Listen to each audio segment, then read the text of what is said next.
वतन एक ही है, सजन एक ही है, भजन एक ही है। धरा का बिछौना, दिशाओं का घेरा, वही रात दिन का उजाला अंधेरा। धरा का बिछौना, दिशाओं का घेरा, वही रात दिन का उजाला अंधेरा। गगन एक ही है, पवन एक ही है, गगन एक ही है, पवन एक ही है। हमारा तुम्हारा वतन एक ही है, हमारा तुम्हारा वतन एक ही है। ये नदियाँ, ये पर्वत, शिखर ऊंच नीचे, ये रेती, ये खेती, ये जंगल बगीचे।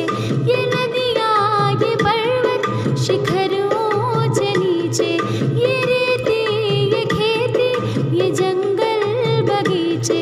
चमन एक ही है, अमन एक ही है, चमन एक ही है, अमन एक ही है।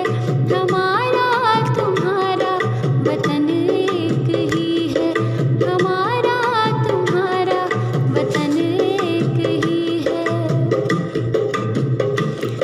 वही 9 महीने और कुछ दिन कहे हैं, वही 9 महीने और कुछ दिन कही है।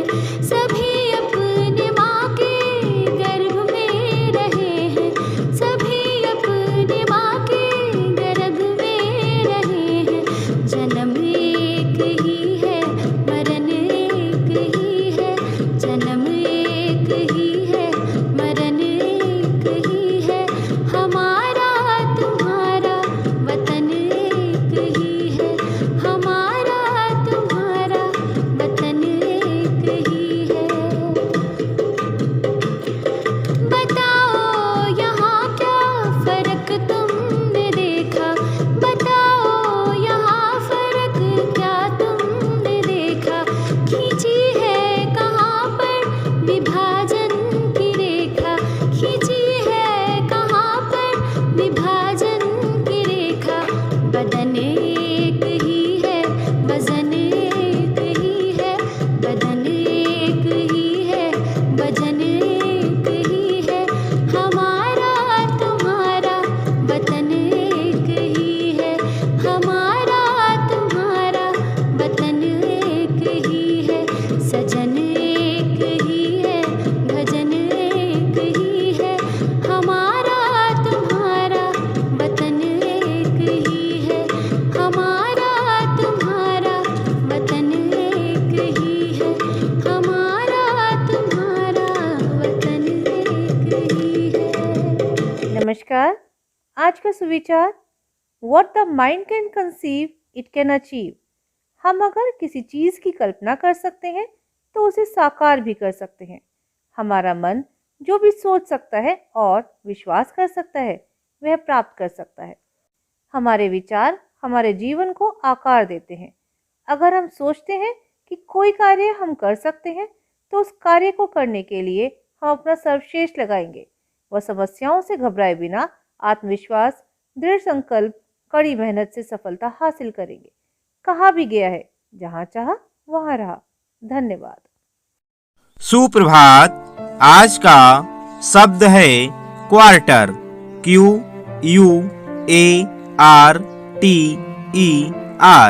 क्वार्टर का अर्थ होता है चौथाई या चतुर्थ भाग। आइए अब इसका वाक्य में प्रयोग देखते हैं। Only a quarter of registered voters actually voted in the election. चुनाव में केवल 1/4 पंजीकृत मतदाताओं ने ही मतदान किया। धन्यवाद। Hello everyone, puzzle of the day में आज है रात दिन मैं चलता हूँ, आलस से मैं टलता हूँ। कर्मशील का साथ में देता, कर्महीन को छलता हूँ। सोचिए, रात दिन मैं चलता हूँ, आलस से मैं टलता हूँ, कर्मशील का साथ में देता, कर्महीन को छलता हूँ। जी हाँ, उत्तर है समय। समय, जो व्यक्ति समय के साथ कार्य करता है उसे समझता है, समय भी उसी का ही साथ देता है। धन्यवाद। नमस्कार, प्रस्तुत है आज का इतिहास। सन 1842 में आज ही अमेरिका के जॉन ग्रीनऑफ ने सिलाई मशीन का पेटेंट करवाया तथा सन 1896 में आज ही महान कवि एवं लेखक सूर्यकांत त्रिपाठी निराला का जन्म हुआ। लेखन कार्य निराला जी ने सन 1920 ईस्वी के आसपास आरंभ किया। निराला की प्रथम रचना के रूप में प्रसिद्ध जूही की कली शीर्षक कविता सन 1921 में लिखी गई तथा सन 1922 में पहली बार प्रकाशित हुई। धन्यवाद। सवेरे का नमस्कार। पूर्व राष्ट्रपति डॉक्टर अब्दुल कलाम ने अपने स्वयं के अनुभवों के आधार पर एक बार कहा था कि मैं अच्छा वैज्ञानिक इसलिए बना क्योंकि मैंने गणित और विज्ञान की शिक्षा मातृभाषा में प्राप्त की थी। आज के विशेष में हम अंतर्राष्ट्रीय मातृभाषा के विषय में चर्चा करेंगे। संपूर्ण विश्व में आज यानी 21 फरवरी को अंतर्राष्ट्रीय मातृभाषा दिवस के रूप में मनाया जाता है। भारत के पड़ोसी बांग्लादेश की अपनी मातृभाषा बांग्ला के प्रति समर्पण ने मातृभाषा दिवस जैसी संकल्पना को विश्व के समक्ष अवतरित होने पर विवश कर दिया था। बहुत पीछे इतिहास पर दृष्टि डालें तो यह वह समय था जब 1948 में पाकिस्तान सरकार ने उर्दू को राष्ट्रभाषा का दर्जा दिया। आज का बांग्लादेश उस समय का पूर्वी पाकिस्तान हुआ करता था। 21 फरवरी 1952 को ढाका यूनिवर्सिटी के विद्यार्थियों तथा अन्य कई सामाजिक कार्यकर्ताओं ने सम्मिलित रूप से तत्कालीन पाकिस्तान सरकार की इस भाषाई नीति का कड़ा विरोध करते हुए अपनी मातृभाषा बांग्ला के अस्तित्व की रक्षा के लिए अनेक प्रदर्शन किए। अंततः 29 फरवरी 1956 को पाकिस्तान सरकार को बांग्ला भाषा को आधिकारिक भाषा का दर्जा देना पड़ा।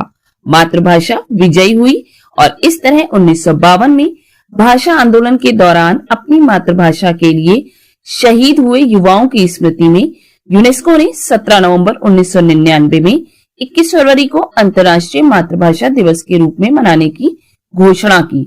पहली बार 21 फरवरी 2000 को अंतर्राष्ट्रीय मातृभाषा दिवस मनाया गया था। वास्तव में इस दिवस को मनाने का मुख्य उद्देश्य भाषाई और सांस्कृतिक विविधता के साथ साथ बहुभाषिता को बढ़ावा देना है। धन्यवाद। नमस्कार बच्चों, प्रस्तुत है आज की प्रश्नोत्तरी यानी टुडेज क्विज। आज की प्रश्नोत्तरी आधारित है देश और उनकी राजधानियों पर। प्रश्न नंबर 1, रोमानिया की राजधानी क्या है? इसका उत्तर है रोमानिया की राजधानी बुखारेस्ट है। प्रश्न नंबर 2, आयरलैंड की राजधानी क्या है? इसका उत्तर है आयरलैंड की राजधानी डबलिन है। प्रश्न नंबर 3, वेटिकन सिटी की राजधानी क्या है? इसका उत्तर है वेटिकन सिटी की राजधानी वेटिकन सिटी है। यह देश यूरोप महाद्वीप में स्थित है। यह पृथ्वी का सबसे छोटा और स्वतंत्र राज्य है। इस वेटिकन सिटी में रोम कैथोलिक धर्मगुरु पोप का निवास स्थान है। प्रश्न नंबर 4, संयुक्त राज्य अमेरिका की राजधानी क्या है? इसका उत्तर है बच्चों, संयुक्त राज्य अमेरिका की राजधानी वाशिंगटन डीसी है। इसे संयुक्त राज्य इसलिए कहते हैं क्योंकि यह 50 राज्यों से मिलकर बना है। आशा है आप लोगों को यह प्रश्नोत्तरी पसंद आई होगी। धन्यवाद। Good morning students. आज की मॉर्निंग असेंबली की बाल कविता का शीर्षक है हिंदी स्वाभिमान की भाषा।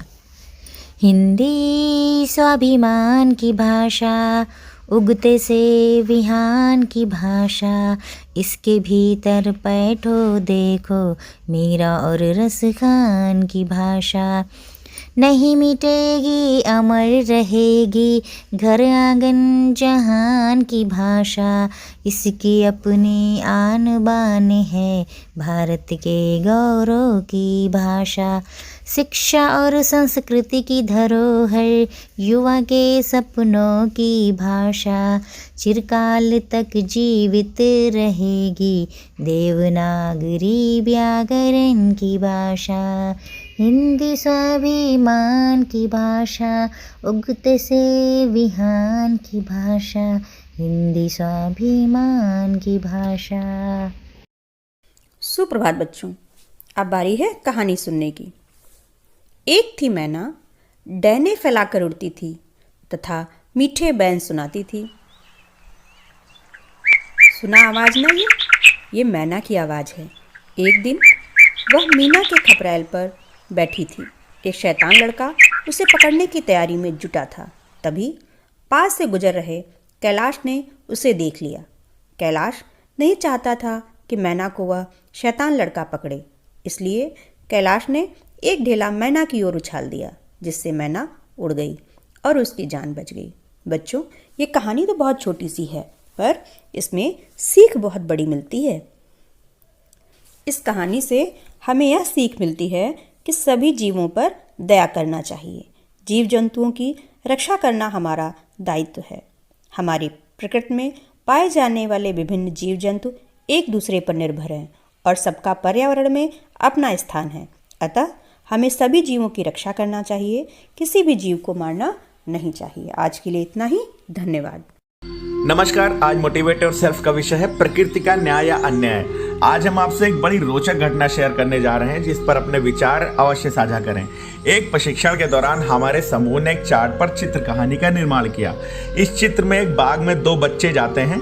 वहां पर एक जामुन का बड़ा सा पेड़ होता है, जिस पर बहुत ढेर सारे रसीले जामुन लदे होते हैं। इसे देखकर उनका जी ललचाता है, लेकिन वो चाह कर भी उसे पा नहीं सकते, क्योंकि जामुन उनकी पहुंच से बहुत दूर होते हैं। ये देखकर वो आपस में प्रकृति के इस अन्याय पर बात करते हैं कि खरबूजा जो इतना बड़ा फल होता है, फिर भी वो जमीन पर रखा मिल जाता है, और जामुन इतना छोटा फल होते हुए भी इतनी दूर, उनकी पहुंच से दूर अपना फल देता है। अगर हम इसकी तुलना अपने बेसिक से करें तो वह शिक्षक जो प्रगाढ़ ज्ञानी तो होते हैं, लेकिन अपने ज्ञान रूपी फल को छुपाकर छात्रों की पहुंच से बहुत दूर रखते हैं, वह इस कहानी के जामुन के पेड़ जैसे हैं। वहीं वह शिक्षक जो अपना ज्ञान अपने छात्रों को सुगमता से उपलब्ध करा देते हैं, वह इस कहानी के खरबूजे के पौधे के समान है। प्रकृति का न्याय तो हमारे वश में नहीं है, लेकिन हमारे पेशे के लिए न्याय संगत यही है कि हम शिक्षक इस कहानी के खरबूजे के समान बने, जिनके ज्ञान के भंडार हमारे छात्रों के लिए सुगमता से उपलब्ध हों। धन्यवाद। आपका दिन शुभ हो।